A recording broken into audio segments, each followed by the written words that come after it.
he khovel sual hi ka pan chak to lo ani lo ma se so bang ka kuchukil be ania ka kutilal pa fakna chu ka lan to so ka ni sual kong so chak lo tlang wal ka ni lo ti sa chak na le sual lam panakal ve chak khat ka ni ma se la ka pen thiang to lo he khovel sual ka ti nang ka ke song song si sun milo kil be sak to bangin ka ke hi ka le chua ka ni son lal pa fak nan so ka la ne som na ka thu soya ka siam ngai lo tin khria sanina chu som na ka siam don light off ngai lo wang sai phot ngai lo meng chungin ka siam don ani lal pa sual chak na chun ka la khata nima silakan mai masa sekan tilo min mai masa ka bangi kan mangai che he khovel swal ti nan chung ka kuchukil pe ania ka kuti nang ma fak nan ka lan che ya in lan thei ka som dona he khovel swal ka chom fe le ka la chak don nima silamo he khovel swal ti nan chung ka ke chukil pe ania zanina tangin ka ke nang ma fak nan ka lan ne isu ka pumin in na kai lan ne ka song zong hinang ma fak le choi moi nan ka la ne tia lalpa ne na in lan thei in omani chuan tuna in chut na tangin ding chunga pan phara hallelujah amen ikut le ike ikut pan phara ike ron dinga isong so hallelujah amen tia itak sa nge lalpa ne na tuna in lan tuni ka so ma che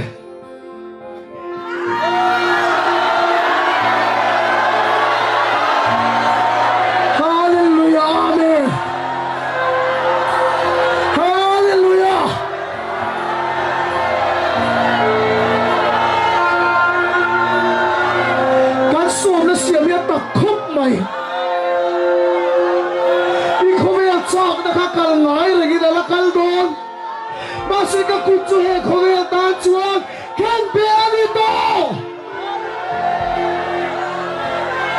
he khovel swati nan ka kuchu ka phar thiam to lo nang ma fak nan ka kut ka la ni lal pa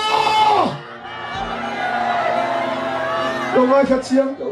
isu chak na la ngai reng don idam do chak na la ngai reng don ikut pol ho ti chin kha la ngai reng don ni ma se he khovel tan chuan ka kut thi ka lek chok thiam to lo ba he khovel tan chuan ka kut chu kil be ni to nang ma fak nan chu ka kut hi lal pa ka la ne ka ke hilal pa ipoi soi nan ka select to thin min ngai dam ro lal pa ikut na thi ikut thir khen na ser chu ka vuwa na ka mai che ka ti do na ni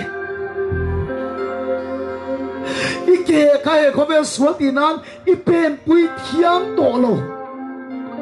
ike kai du song song ti nan I chele thiam to lo he khovel dan chu khen pe ani a lalpa fak da ni ke kha I mang to tu ra ni Ipumi heti mamin mangai nihal pa avaro pui hallelujah amen amen hallelujah amen oi na hilal pa kakut dikoya ta kalik thiam to lo zanya bangin ta kakut dikala thiam hina hallelujah minai damro talo bisa kita baca khoe cũng sudah kia asak na po ka rin masih khoe bang ke sukil pe o nama fakran sa ke ka hare kasak na po ni ka kurti na ma fakran lo juga bhartian lo lo ka ke na ma fakran lo ka select thiam lo lo ni amen puro wait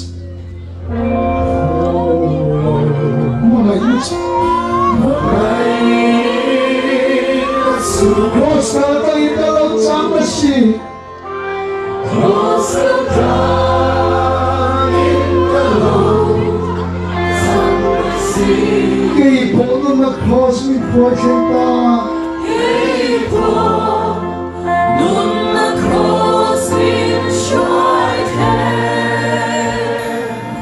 kahokong kaputulong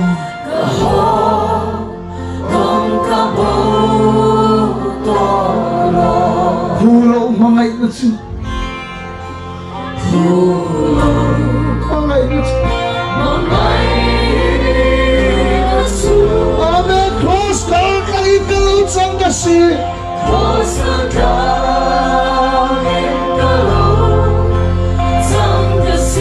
Iponun na cross min kway kenta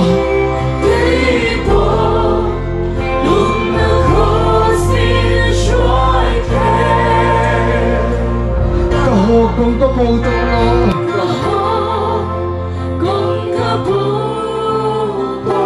kalalpan tuy hadang tsarin tuy hadang tsarin kan cross tuwin lino kunden kalman ka palinagal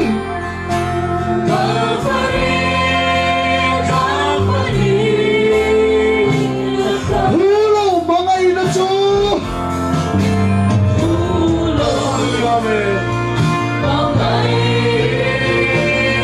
cross kaltangin kalawin sang dasi amen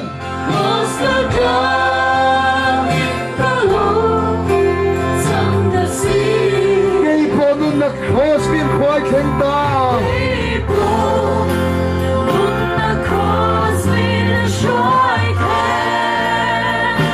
kahokong kaputulong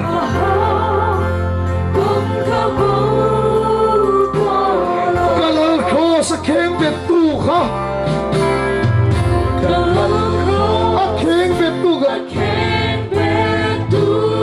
kilakir kan may nilawin amen may nilawin kay namin mga ibangani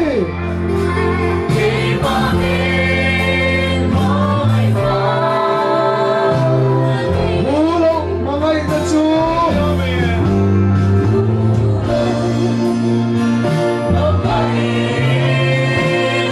cross kaltangin kalawit sang dasi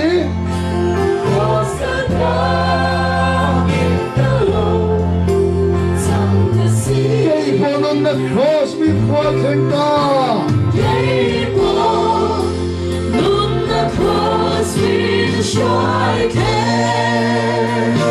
kahokong kaputulong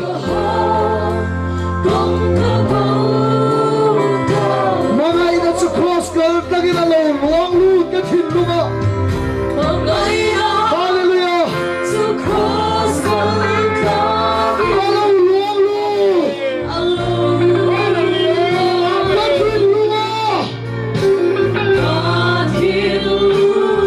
ano sila kalawin ta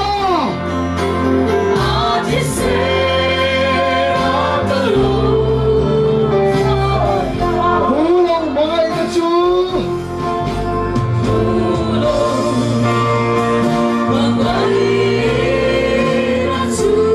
cross kaltangin kalawit sang dasi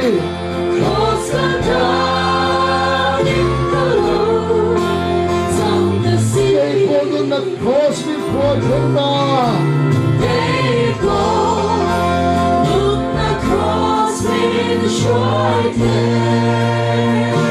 kahokong kaputulong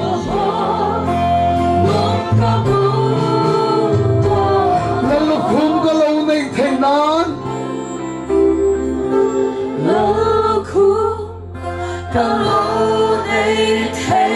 nalilino kumikumsi amen ibangay inabaluem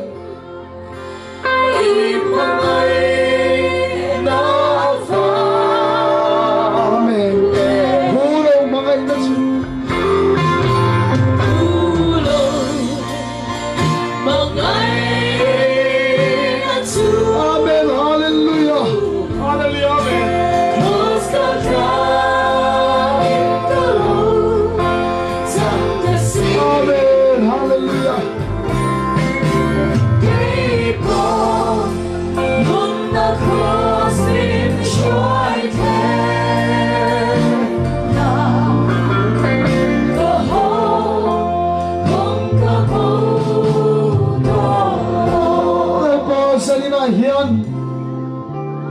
kan khovel chak na chu akiam tak wang ani lovang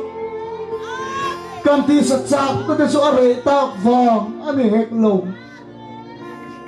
ni ma sila he khovel tan chu ka kuthikil pe ani to zo ka I poisay nan ka pharat hiyang to lo zo ka niya khovel tan chu ka kehikil pe ani ya Lama fagnan chu kalik huwag to doon ani Hallelujah! Kanun nilalpay tang kalana Khovel tan chu khen bing ka om ani Zu Chak to naman nila Masi zu tan khen bing ka om Drugs ka chak to naman drugs tan khen bing ka om Kala chak to lutuk kala chirino Ni masi na kakulti Ipoy say nan kalik tiyang to lang so kari Aswa kong di suka kehi lalaki do Lalpa aswa kong so ka pen palsa Kanun may min pen sakla Ito ang suka kehi ka rame Kapumin na iro lalpa Katana ni Lalpa takin kanin hana Sak na kan na ihunat niyan Abong ruak sang Aong kerlo may thay Chuba sa mengker ko rin Kalat sak Masi ka partiyang to lo Tiin kain lana ni puitlingin Kaladu Masi ka kehitan ka lang Tiin ka lana Sual na masyong kilbe Kalito Tiin kain lana ni Itaan ka nungel pa Hallelujah! Kata dito alam itaan ka nungel Kan chile lalpatan kan nunle lalpatan Hallelujah! Itempul hinit yang limbro lalpa Nang mafagnahan sa kailan Naktuka Kan dito alawan ipo na poilaw Patiyan niya kan tilawan ipo na poilaw Zanin siya na Natsu Azong so lalpa fakturin ka somdu siya Lalpa chuan Athoy na vang chuan Intak sa chu Ithoy na nung let Yang lim ni turin ilana ngela ni Ikut lalpa ta na iharal na tikarim tuyin niya Ike lalpa ta ni haral na tikarim tuyin niya Itak sa pon loto chu kengbe ani na tikalalpa ta so rim tuyin niya Lalpa ikut ngayon ang fakta Iswahin aktor na tirken na serutsof mo na Malati ka rin ikutin ka Ifakta ni Lalpa sa pagilabros Mase mo Khovel suot ina ipan leni chuan Anak ay chunnon leni Para pa kanila nui sole tina niya Kaleng to chumi Midang poisay na ni mangle tina Mase Voy na him misalen kanila memni Mase kan salen na Til suoti na nilo Lalpa na machoy mo inan kanilane Tunay hilalpa Pakachoy mo itunin ka som doon siya Lang ngay lo inoman ipo na poilo Naktukay tingay tolo Idong tolo siya Patiyan ni idong tolo po na poilo Zalita na Nasikot na ike Kaasong Song rimtuya Hala tila na ilala Lalpada rimtuy Kutu suatele Hallelujah Iraldo na ni Susurim to ya chuak do na ni Nang miswal ka Iron luma po ron huilut ka Iron lulay ngay po Rugal at ikut ka Tula sa kakut ka Kenbe anita Hallelujah Mulvay ikut ka Ang sirins minaron dalay po ron davelo Wala in siuchin ke aru kala chuak ru thin ke kha tura chu sual la ba kil be ni ta la ba fak da la ke chu ha ta amen la pa bon moye in ta sa chi ala ka nge na ka sai non le tu ron rui lut ngai mai kha zurun la tha kha ron pai lut kha an pai sakta ka kut kha tua chu sual la ba chu kil be ani a la ba fak da nge ya phar da ake sual pa fak na selecta alang achak na bo ni lo sual la chu kil be ani la pa fak na la na ni zani nai lalpa ka zong in ka fak che tia lalpa fak hei no mani chon sanin chok ta ti ni da ngai thei chon in tia in thei to lo bon sanin na hela kan sang lai lalpa fak nan ron pen chhuak tu ni ka som du chia hela kan fak na i bang te ka zong in i so mo vai tu ni ka du chia I ke te ka lalpa fak nan lo lek chhuak tu ni ka du chia hela kan sang lai yen a zong lalpa fak nan lo lam chhuak ve tu ni ka som du chia nak tu kai chun som the to lo ni pa na khoi lo zanin chau lalpa kalin lam rale ka fak ka che ti a kut le ke lalpa ta na fak na nun che chot pui thei no mani chuan hela ka sang lai ron che chho pui lalpa fak na ron lam chhuak tu ni so min ka so ma che amen lalpa heti e mamin mangai na hi lalpa van ro pui e wala chon lo he le ya le fa na point sai ka fak ze lam che ka khil lo na le ka fel lo ti ang ta om mangin lam cho min pom du ati he la kan sak lai lalpa ne na ron che chok ngai tu ni khut te ke ka chi so min ka som sia chu so la ma kil be ani sia em ti ra ni amen hallelujah amen hallelujah amen chok Zayin kashe Gori bang nahi Kagan lamoy Bera si Swadu bende Sir Faisu Sir Faisu Kung sa minta Sera Sera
Che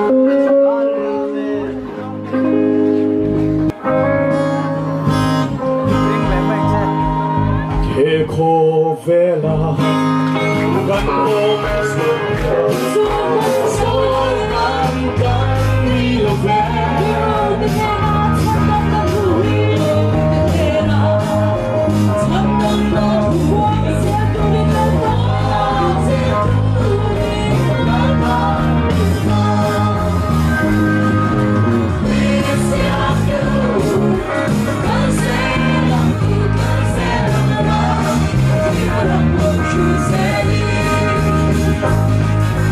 Joy to